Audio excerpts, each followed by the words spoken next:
साल 1857 सिर्फ एक वर्ष नहीं बल्कि एक ऐसे तूफान का नाम है जिसने ब्रिटिश साम्राज्य की नींव हिला दी। क्या यह सिर्फ सिपाहियों की बगावत थी या फिर एक पूरे राष्ट्र की दबी हुई चिंगारी? आज हम जानेंगे उस ऐतिहासिक क्रांति की कहानी को जहां बहादुरी, बलिदान और बगावत ने मिलकर लिखा था भारत के स्वाधीनता संग्राम का पहला अध्याय। अंग्रेजों की ईस्ट इंडिया कंपनी के शासन ने धीरे धीरे भारत को जकड़ लिया था। राजाओं को गद्दी से हटाया जा रहा था, किसानों से जबरन कर वसूला जा रहा था, समाज की परंपराओं को तोड़ा जा रहा था और सैनिकों की आस्था को ठेस पहुंचाई जा रही थी। यह सिर्फ असंतोष नहीं था बल्कि एक धधकती ज्वाला थी जिसमें कभी भी विस्फोट हो सकता था। बस जरूरत थी एक चिंगारी की।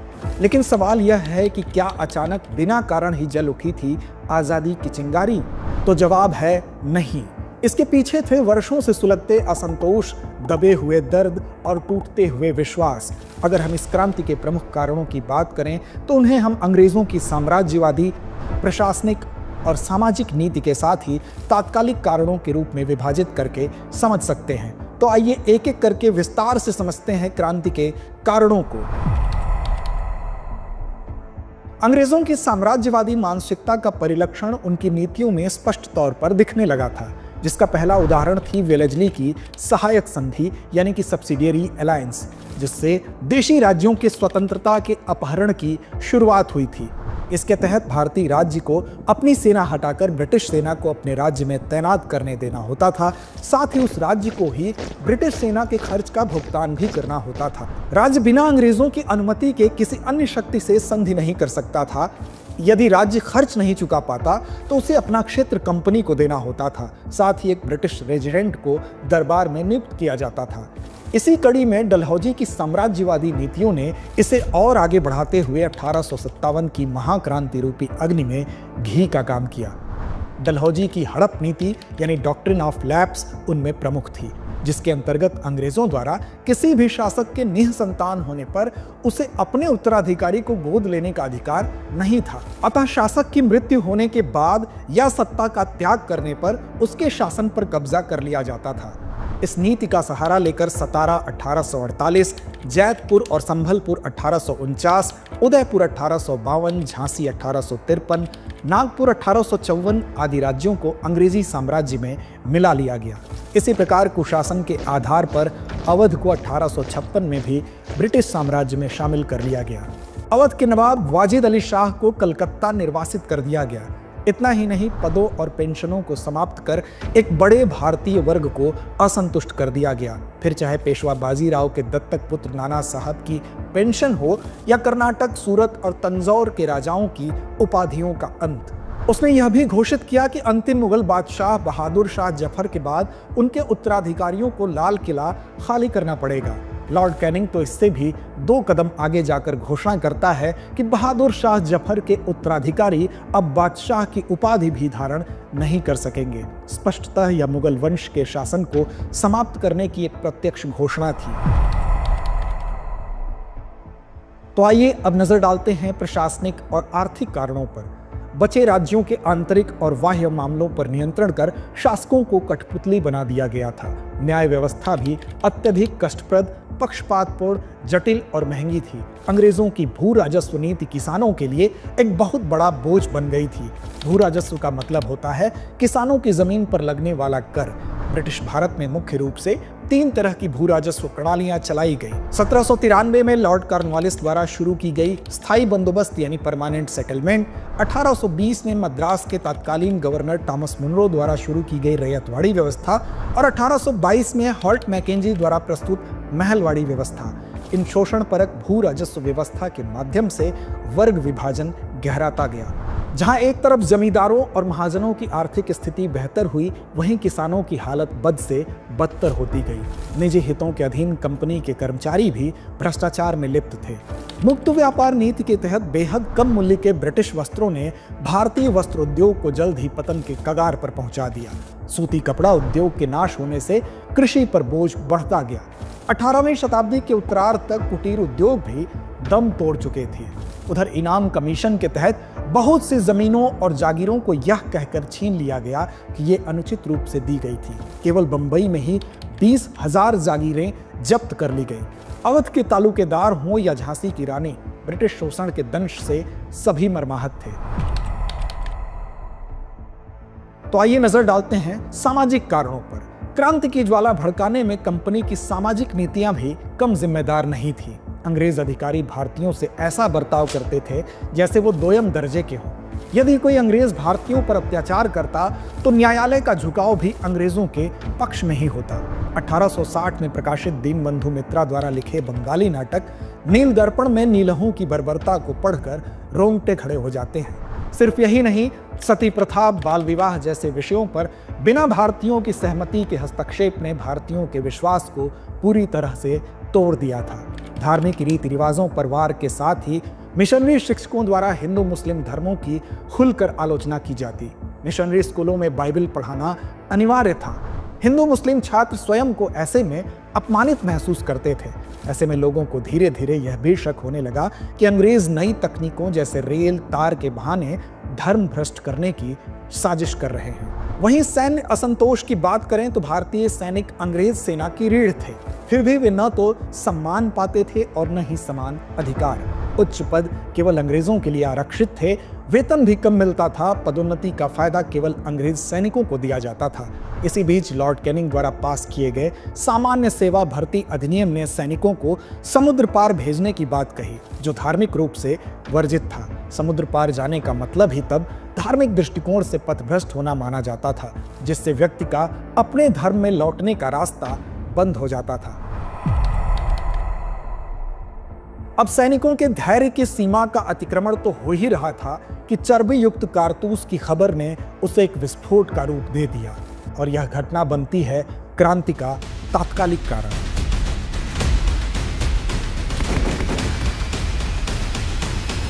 (1857) की शुरुआत में सैनिकों को नई एनफील्ड राइफल दी गई, जिसमें इस्तेमाल होने वाले कारतूस को दांत से काटना होता था। यह खबर फैल गई कि उसमें गाय और सुअर की चर्बी लगी है। ऐसे में इस खबर ने हिंदू और मुसलमान दोनों को एक साथ झकझोर दिया। इसकी पहली प्रतिक्रिया हुई बंगाल के बैरकपुर में। यह ध्यान देने योग्य है कि बैरकपुर दो विद्रोहों के लिए जाना जाता है, एक 1824 में और दूसरा 1857 में। हालांकि 1857 से 3 दशक पहले नवंबर 1824 में बैरकपुर में एक विद्रोह हो चुका था, लेकिन हम बात कर रहे हैं 1857 की, जब ब्रिटिश ईस्ट इंडिया कंपनी की 34वीं बंगाल नेटिव इन्फेंट्री के सैन्य शिविर के सैनिक मंगल पांडे का मानना था, हम सैनिक हैं, गुलाम नहीं। यह चर्बी नहीं, हमारी आस्था का अपमान है। 29 मार्च 1857 को मंगल पांडे ने बैरक में अपने ही अंग्रेज अफसर पर गोली चला दी। यह सिर्फ गोली नहीं थी, यह विद्रोह की पहली पुकार थी। 8 अप्रैल 1857 ईस्वी को मंगल पांडे को फांसी की सजा दे दी गई, लेकिन क्रांति का आगाज हो चुका था। 9 मई 1857 को मेरठ में 85 भारतीय सैनिकों ने नए राइफल का प्रयोग करने से इनकार कर दिया। यहाँ भी विरोध करने वाले सैनिकों को 10-10 वर्ष की सजा दे दी गई। फिर 10 मई 1857 की रात मेरठ छावनी के सैनिकों ने विद्रोह किया। घोड़े दौड़ाए गए, तोपों पर झंडे लहराए गए और नारे गूंजने लगे। इस विद्रोह को तलाश थी एक नेतृत्व की। अगले ही दिन ये जाबाज दिल्ली पहुंचे और बुजुर्ग मुगल सम्राट बहादुर शाह जफर को भारत का सम्राट घोषित कर नेतृत्व उनके हाथों में सौंप दिया। जफर, जो कभी कविताओं में दर्द छुपाते थे, अब सिपाहियों के घोष में गरज उठे, अगर यह वतन मुझे पुकार रहा है तो मैं चुप कैसे रहूं। देखते ही देखते विद्रोह पटना से लेकर राजस्थान की सीमाओं तक फैल गया। विद्रोह के मुख्य केंद्रों में कानपुर, लखनऊ, बरेली, झांसी, ग्वालियर और बिहार के आरा जिले शामिल थे। लखनऊ, जो अवध की राजधानी थी, अवध के पूर्व राजा की बेगमों में से एक बेगम हजरत महल ने विद्रोह की कमान संभाली। कानपुर में विद्रोह का नेतृत्व पेशवा बाजीराव द्वितीय के दत्तक पुत्र नाना साहेब ने किया। उनके सेनापति तात्या टोपे ने जंगलों में गुरिल्ला युद्ध की मिसाल पेश की। झांसी में 22 वर्षीय रानी लक्ष्मीबाई ने ब्रिटिश ताकत के खिलाफ हुंकार भरी, क्योंकि उनके पति की मृत्यु के बाद अंग्रेजों ने उनके दत्तक पुत्र को झांसी के सिंहासन पर बैठाने से इनकार कर दिया था। उन्होंने साफ कहा, मैं अपनी झांसी नहीं दूंगी। वह ब्रिटिश सेनाओं के खिलाफ मजबूती से लड़ी, लेकिन अंततः 18 जून 1858 को अंग्रेजों से लड़ते हुए ग्वालियर के पास कोटा की सराय में घायल हुई और अंततः वीर गति को प्राप्त हो गई। बिहार में विद्रोह का नेतृत्व कुंवर सिंह ने किया, जो जगदीशपुर बिहार के एक शाही घराने से थे।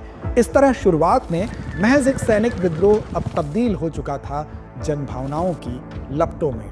1857 का विद्रोह 1 वर्ष से अधिक समय तक चला। विद्रोह को दिल्ली में जॉन निकोलसन, लखनऊ में हेनरी लॉरेंस, कानपुर और बरेली में कोलिन कैम्पबेल, झांसी और ग्वालियर में जनरल ह्यूरोज, इलाहाबाद और बनारस में कर्नल ऑनसेन और बिहार में विलियम टेलर की सहायता से दबा दिया गया। पर सवाल उठता है कि क्या यह क्रांति असफल थी? तो सच यह है कि सीमित संसाधन, प्रभावी नेतृत्व का अभाव और मध्यम वर्ग की भागीदारी के अभाव ने इस सफलता के परास को सीमित तो किया, परंतु इसे पूर्णतया असफल कहना गलत होगा। विशेष तौर पर अंग्रेजी शिक्षा प्राप्त मध्यम वर्ग बंगाल के अमीर व्यापारियों और जमींदारों द्वारा विद्रोह को दबाने में अंग्रेजों की तरफदारी न होती तो परिणाम और व्यापक हो सकते थे। पर सफलता असफलता के गणित में बिना उलझे इसके परिणाम स्वयं इसके प्रभावों की गाथा कहते हैं। तो आइए एक नजर डालते हैं इस क्रांति के बाद के परिणामों पर। 1858 में ब्रिटिश सरकार ने कंपनी से शासन छीन लिया। लॉर्ड कैनिंग ने इलाहाबाद में इसकी घोषणा की और भारत का राज अब सीधे इंग्लैंड की महारानी के हाथों में चला गया। महारानी विक्टोरिया ने एक घोषणा पत्र जारी किया कि हम भारतवासियों के धर्म, रीति रिवाज और सम्मान की रक्षा करेंगे। इसी के साथ लंदन में भारत कार्यालय यानी कि इंडिया ऑफिस बनाया गया, जिससे भारत का शासन ब्रिटिश संसद के अधीन हुआ। प्रशासनिक बदलाव के तहत भारत का प्रमुख अब गवर्नर जनरल नहीं, वायसराय कहलाया। इससे यह साफ हो गया कि अब वह ब्रिटिश महारानी का प्रतिनिधि है। साथ ही भारतीय रियासतों को यह भरोसा दिया गया कि उनका अस्तित्व बरकरार रहेगा। अब सवाल उठता है कि इस क्रांति का क्या प्रभाव हुआ? तो इस प्रतिरोध की तीव्रता का अंदाजा लगाने के लिए इतना पर्याप्त है कि विद्रोह में सेना की बड़ी भूमिका को देखते हुए अंग्रेजों ने फौरन योजना बनाई। सेना में भारतीय सिपाहियों का अनुपात कम करने और यूरोपीय सिपाहियों की संख्या बढ़ाने का निर्णय लिया गया, लेकिन शस्त्रागार ब्रिटिश शासन के हाथों में रहा। वस्तुतः बंगाल की सेना के प्रभुत्व को समाप्त करने के लिए ही यह योजना बनाई गई थी, ताकि भविष्य में कोई भी एकजुट विद्रोह न हो सके। हालांकि इस विप्लव का मूल उद्देश्य अंग्रेजी सत्ता को हटाकर पुनः सत्ता प्राप्त करना था। इस लिहाज से हम इसे पूर्ण सफल तो नहीं कह सकते, पर इसने अंग्रेजों के शासन, शैली और नीतियों को बदल दिया। अब सवाल उठता है कि क्या यह सिर्फ एक सैनिक विद्रोह था या प्रथम स्वतंत्रता संघर्ष? तो ज्यादातर अंग्रेज जैसे जॉन लॉरेंस और सीले और विप्लव के समय के कुछ भारतीय जैसे मुंशी जीवनलाल, मोइनुद्दीन, दुर्गादास बंदोपाध्याय एवं सर सैयद अहमद खां आदि इसे सिर्फ एक सैनिक विद्रोह की संज्ञा देते हैं। वहीं विनायक दामोदर सावरकर ने इसे सुनियोजित स्वतंत्रता संग्राम, तो पट्टाभी सीतारमैया ने भारत का प्रथम स्वतंत्रता संग्राम कहा। अशोक मेहता ने अपनी किताब द ग्रेट रेबेलियन में इसे पूर्ण रूप से एक राष्ट्रीय विद्रोह कहा है। पंडित जवाहरलाल नेहरू के अनुसार भी शुरू में यह सैनिक विद्रोह जरूर था, जो शीघ्र ही जन विद्रोह में परिवर्तित हो गया। ब्रिटिश सांसद बेंजामिन डिज़रेली ने भी इसे राष्ट्रीय विद्रोह की संज्ञा दी। वहीं वर्तमान इतिहास लेखन के तमाम नए शोध और तथ्य यह प्रमाणित करते हैं कि यह एक सैनिक विद्रोह से कहीं ज्यादा था। 1857 का विद्रोह भले ही सैन्य रूप से असफल रहा, लेकिन इसने भारतीय जनमानस को एक नई राजनीतिक और राष्ट्रीय चेतना दी। यह पहली बार था जब राजा से लेकर आम जन, सैनिक से लेकर किसान, सभी ने एक स्वर में विदेशी सत्ता के खिलाफ आवाज उठाई। इस क्रांति ने अंग्रेजों को यह समझा दिया कि भारत अब सिर्फ व्यापार की भूमि नहीं, बलिदानों की भूमि बन चुका है। यह वह चिंगारी थी जिसने भविष्य में गांधी, सुभाष, भगत सिंह जैसे महानायकों को जन्म दिया। 1857 का संग्राम भले ही दबा दिया गया, लेकिन इसकी गूंज इतिहास के हर कोने में आज भी सुनाई देती है। यह बगावत नहीं, एक जागृति थी, स्वतंत्रता की पहली दस्तक, जिसने भारत के लिए एक सुनहरा भविष्य लिखने की नींव रख दी। डियर व्यूअर्स, अपने एग्जाम की तैयारी को और बेहतर करने के लिए हमारे चैनल को लाइक, शेयर और सब्सक्राइब करना न भूलें।